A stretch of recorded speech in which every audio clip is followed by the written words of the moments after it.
Bonjour à tous, voici un nouveau tutoriel consacré à l'activité devoir. Celle-ci s'utilise particulièrement lorsque l'on souhaite que les apprenants nous rendent un travail, seul ou en groupe, évalué ou non. Je suis ici dans mes ressources, dans mon cours d'histoire géo, et je souhaite ajouter un devoir à mon cours sur la décolonisation. Je vais cliquer ici sur ajouter, je pourrais le faire depuis ici également. Je clique sur ajouter et je vais chercher dans l'onglet activité le mode devoir. Nous arrivons sur l'éditeur du devoir ici. Nous allons commencer par donner un titre à ce devoir, y intégrer des consignes.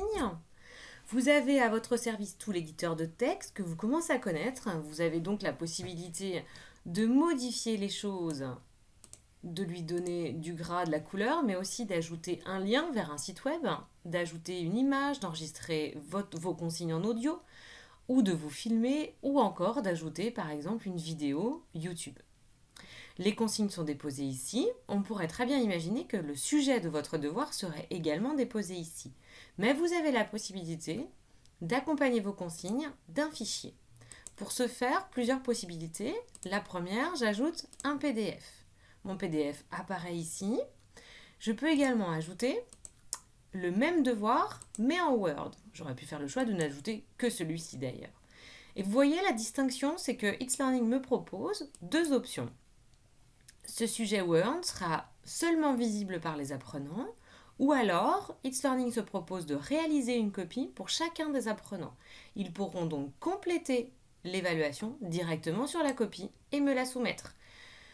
Ceci fonctionne avec Excel, avec PowerPoint également. Rien de plus simple, il suffit maintenant de créer le devoir. Mais on peut aussi faire varier les options que vous avez sur la partie droite. Par défaut, votre devoir reste visible aux apprenants. Mais vous pouvez choisir de programmer cette visibilité à la date et l'heure qui vous conviennent. Vous pouvez donner une date limite pour rendre ce devoir. Par exemple, on va dire que les apprenants doivent me le rendre avant dimanche 23h59 et qu'après cette date, il sera désactivé. Il s'agira bien d'un travail réalisé à distance. L'échelle de notation sera entre 0 et 20 et ce sera apporté au rapport d'évaluation de la plateforme. Je ne souhaite pas une évaluation entre pairs obligatoire, ni même une auto-évaluation. Les résultats seront visibles par les apprenants dès que je les aurai portés à leur connaissance. Ici, vous pouvez cocher cette case si vous souhaitez rendre un travail de groupe.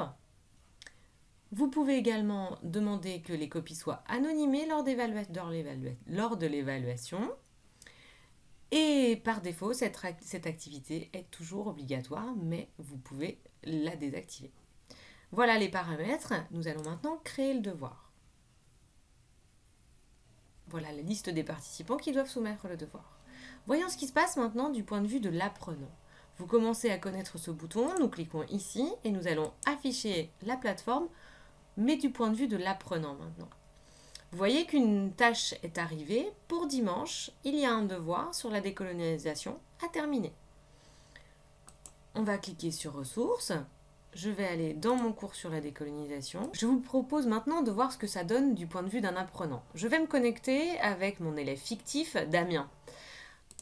Voilà, je suis sur l'onglet sur le It's Learning de Damien et vous voyez qu'une nouvelle tâche est arrivée ici pour lui. Pour dimanche, il a mon devoir sur la décolonisation à remplir. Nous cliquons sur le devoir et vous voyez ici que les consignes apparaissent et qu'il a un petit onglet répondre au devoir. Il clique ici, le sujet apparaît, il peut remplir directement sur la feuille, ça s'enregistre automatiquement. Vous voyez que là l'enregistrement est en cours, on va attendre qu'il se termine.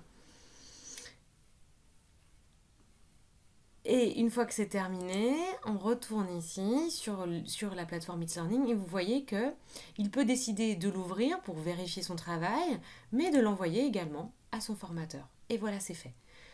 Il attendra maintenant la correction de son formateur. J'espère que ce tutoriel aura été clair pour vous. N'hésitez pas à revenir vers moi en cas de questions.